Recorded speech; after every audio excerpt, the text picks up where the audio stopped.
Hello friends, स्वागत है सभी का हमारे चैनल डाइव टू लर्न में, जहां पर मैं शालिनी मिश्रा आपके लिए लेकर आई हूं एक महत्वपूर्ण जो रचना है हमारी उपन्यास यानी इकाई 7 से संबंधित है। और इस इकाई 7 में हम उपन्यासों की ये श्रृंखला है और उपन्यासों को यहाँ पर पढ़ेंगे। पिछले वीडियो में हमने पढ़ा था श्रीलाल शुक्ल का राग दरबारी। तो हम देवरानी जेठानी का की कहानी उपन्यास है जो पंडित गौरीदत्त शर्मा का लिखा हुआ, इस उपन्यास को यहाँ पर पढ़ने वाले हैं। तो चलिए देखते हैं आज का अपना ये क्लास। तो देवरानी जेठानी की कहानी उपन्यास पंडित गौरीदत्त शर्मा का लिखा हुआ है। तो लेखक के बारे में थोड़ी सी बात कर लेते हैं यहाँ पर। लेखक का जन्म गौरीदत्त का 1836 में लुधियाना पंजाब में हुआ। निधन हुआ 1906 में। इन्होंने मेरठ में नागरिक प्रचारणी सभा की स्थापना की थी पंडित गौरीदत्त जी ने। ठीक है, उसके बाद आगे बढ़ते हैं। देवनागरी लिपि के प्रचार प्रसार के लिए अनेक ग्रंथ लिखे व पत्र पत्रिकाएं भी इन्होंने संपादित की। उपन्यास देवरानी जेठानी की कहानी जो है 1870 में इसका प्रकाशन हुआ था। ठीक है, तो प्रकाशन वर्ष बहुत इंपॉर्टेंट है हमारे लिए। आगे चलते हैं तो इसके उपन्यास के महत्वपूर्ण बिंदुओं पर चर्चा करेंगे थोड़ा सा। कौन कौन से क्या है इस उपन्यास में खास। तो ये सबसे बड़ी खासियत इसकी ये है कि इसे हिंदी का प्रथम उपन्यास माना जाता है। ठीक है, और किसने माना? गोपाल राय ने इसको हिंदी का प्रथम उपन्यास माना। सर्वप्रथम ये उपन्यास मेरठ के एक लिथो प्रेस कारखाना AGI में प्रकाशित हुआ था। रोचक और मनोहर कहानी श्रीयुत M Kempson sahib director of public instruction Bahadur को ऐसी ये पसंद आई कहानी, उनके मन को इतना लुभाई कि इसको शुद्ध करके इसे छापने की आज्ञा दी और 200 पुस्तकें मोल ली। और श्रीमन महाराज पश्चिमी देशाधिकारी श्रीयुत लेफ्टिनेंट गवर्नर बहादुर के यहाँ से चिट्ठी नवंबर 2672 लिखी हुई थी। तो यानी उन्होंने इसको प्रकाशित करवाया सन 1870 के अनुसार। इस पुस्तक के जो करता यानी पंडित गौरी दत्त जी को क्या था कि 100 रुपए का इसके लिए पुरस्कार मिला था सन 1878 में। ठीक है, और ये उपन्यास की भूमिका में लेखक लिखते हैं। ठीक है, उन्होंने बताया कि इसके लिए उनको 100 रुपए का पुरस्कार मिला। सर्वप्रथम इसकी 500 कृतियां प्रकाशित की गई और एक कृति का मूल्य 12 रुपए रखा गया। 12 आने रखा गया, रुपए नहीं। ठीक है, और इस उपन्यास में विराम चिन्हों का प्रयोग नहीं किया गया, मात्राओं का भी बहुत कम प्रयोग देखने को मिला। उपन्यास की भूमिका में पंडित गौरी दत्त जी लिखते हैं कि स्त्रियों को पढ़ने पढ़ाने के लिए जितनी पुस्तकें लिखी हैं सब अपने अपने ढंग से और रीत से अच्छी हैं, परंतु मैंने इस कहानी को नए रंग ढंग से लिखा। मुझको निश्चय है कि दोनों स्त्री पुरुष इसको पढ़कर अति प्रसन्न होंगे, बहुत लाभ उठाएंगे। और उपन्यास की अंतर वस्तु क्या है इसमें, इसका विषय मतलब क्या है उपन्यास का, कि इस उपन्यास में तत्कालीन समाज का स्पष्ट चित्रण किया गया है। समकालीन नारी की सामाजिक पारिवारिक स्थिति लेखक की चिंता का विषय है।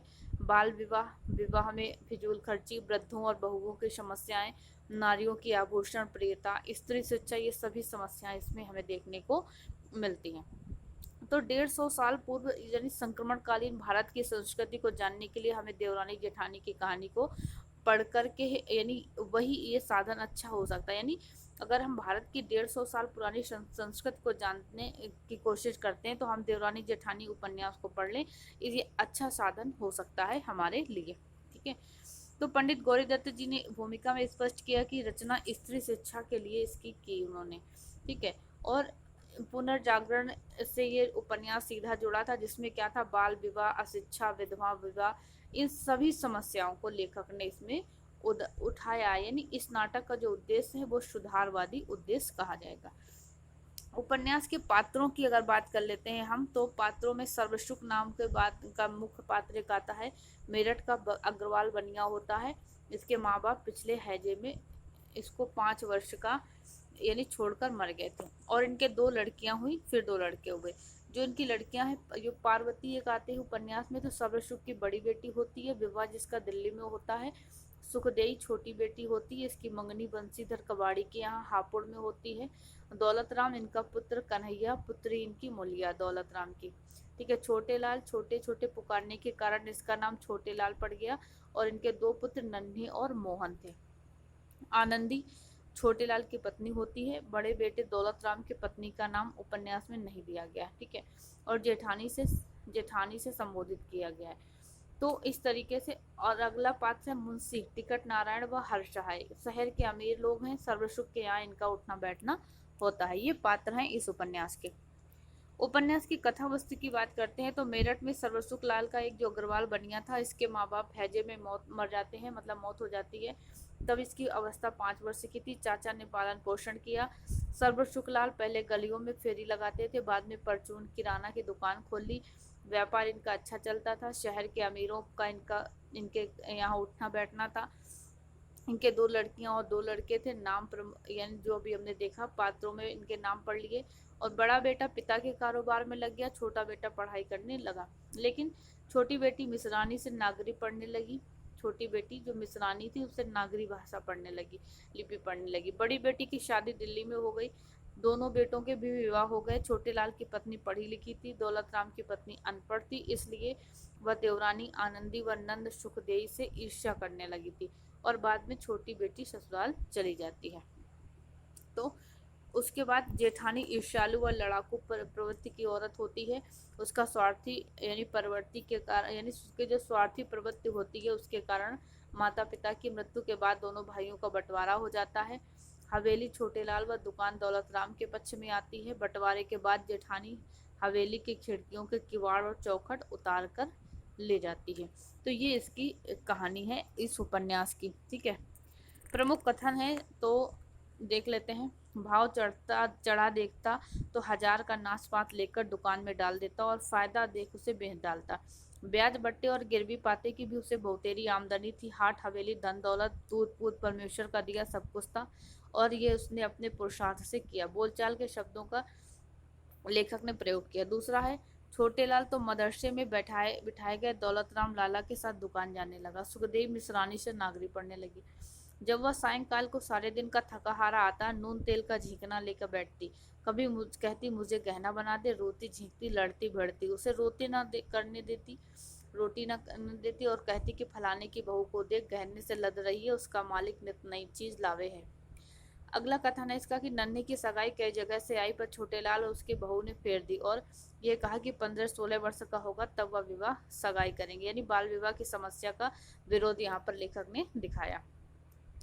उपन्यास की भाषा की बात करें तो उपन्यास यानी अपनी भाषा के माध्यम से उपन्यास आज के साहित्यकारों का मार्गदर्शन करता है। इसकी भाषा जो जन भाषा है और बोलचाल के शब्दों का प्रयोग इसमें हमें देखने को मिलता है। समीक्षा की बात करते हैं तो यह उपन्यास हमारी हिंदी भाषा के लिए एक अनमोल धरोहर है, जिसको पढ़कर उस वक्त के समय को समझा जा सकता है कि ये अपने कथ्य और अभिव्यक्ति दोनों दृष्टियों से देवरानी जेठानी की कहानी, यानी जो हिंदी का प्रथम जो उपन्यास है, इसका गौरव इसको प्राप्त होता है। ठीक है, तो ये उपन्यास के मुख्य बिंदु थे। अब इसकी स्त्री शिक्षा को किस तरीके से इसमें उठाया गया, इसकी बात हम कुछ बिंदुओं पर करते हैं। तो इस उपन्यास में हम बात करते हैं कि ये गौरी दत्त जी ने जो 1870 में इसका प्रथम संस्करण लिखा, तो इसमें इस स्त्री शिक्षा को केंद्र में रखकर इसकी रचना की। यानी इसका उद्देश्य क्या था कि स्त्रियों को गृहस्थ धर्म की शिक्षा प्रदान करना इस उपन्यास का उद्देश्य था। इसके प्रथम संस्करण की भूमिका में गौरी दत्त जी ने लिखा कि स्त्रियों को पढ़ने पढ़ाने के लिए जितनी पुस्तकें लिखी गईं सब अपने ढंग और रीत से अच्छी हैं, परंतु मैंने इसे कहानी को नए रंग ढंग से लिखा है और मुझे निश्चय ही है उम्मीद है कि दोनों स्त्री पुरुषों को ये पढ़कर यानी दोनों को ये पसंद आएगी और दोनों लाभ उठाएंगे। कहते हैं पढ़ी और बेपढ़ी स्त्रियों में क्या क्या अंतर हैं, बालकों का पालन पोषण किस प्रकार से होता है और किस प्रकार होना चाहिए, है ना। बेपढ़ी औरतें और स्त्री जब एक काम को करती है, बेपढ़ी औरत और पढ़ी औरत जब एक काम को करती है, यानी उसमें क्या हानि होती है, पढ़ी हुई जब उसी काम को करती है तो उसको क्या क्या लाभ होता है। स्त्रियों को ये सब बातें जो आज तक नहीं लिखी गई, मैंने खोजकर सब लिख दी। यानी लेखक ने सब वो काम बताया इसमें कि अनपढ़ स्त्री किस तरीके से उसी काम को करके बिगाड़ देती है और पढ़ी लिखी किस तरीके से उसी काम को अच्छे से कर देती है। तो लेखक ने इस उपन्यास की रचना जो कि स्त्रियों को गृहस्थ धर्म की शिक्षा देने के लिए की, यानी एक पिता अपनी पुत्री को पत्र लिखता है कि तुम्हारा पढ़ना लिखना उसी दिन काम आएगा जब अपनी सास की आज्ञा में रहोगी, सास को माता के समतुल्य जानोगी। ननद और जेठानी को अपनी बहनों से अधिक माना, यानी जो ज्ञानवान लड़कियां हैं घबराती नहीं है, सब काम किए जाती हैं। आए गए का सम्मान करना, सबसे मीठा बोलना, संतोष से अपने कुटुंब का गुजारा, आपको तुच्छ जान यानी सबको समान जानना, यानी अच्छे कुल की बेटियों के धर्म होते हैं। तो वही लेखक ने इसमें बताने की कोशिश की, यानी उस समय जो क्या था कि मध्य वर्गीय हिंदू और मुस्लिम स्त्रियों को शिक्षित करने का उद्देश्य मुख्य लेखक का था। उच्च कुल की स्त्रियों के समान आदर्श रूप में ढालना था उनको। और डिप्टी नजीर अहमद के उपन्यास जो मिरातुल उरुस उर्दू का जिसको प्रथम उपन्यास कहा जाता है, सरकारी खर्चे पर यह छापा गया। और हिंदी में देवरानी जेठानी कहानी को भी 100 रुपए का पुरस्कार मिला था सरकार की तरफ से, जिसको हमने अभी इसमें पढ़ा। तो इस तरीके से हमने इस उपन्यास में देखा किस तरीके से लेखक ने एक स्त्री शिक्षा, बाल विवाह, इन सारी चीजों को यहाँ पर यानी इसमें दिखाने की कोशिश की। तो अंत में हम देख सकते हैं कि इस उपन्यास में यही कह सकते हैं कि ये देवरानी जेठानी की जो कहानी है, जो हिंदी का यानी पहला उपन्यास का श्रेय है, हम जानते हैं। और इसकी जो भाषा है, यानी किंचित लड़खड़ाहट के बावजूद हिंदी हिंदी की जो उपन्यास यात्रा है इसी से प्रारंभ हो जाती है। और जो इसकी अंतर वस्तु है, यानी सामाजिक की तात्कालिक समाज ध्वनित होता है, यानी समाज की जो स्थिति थी, जो समस्याएं थी, उनको लेखक ने उठाया।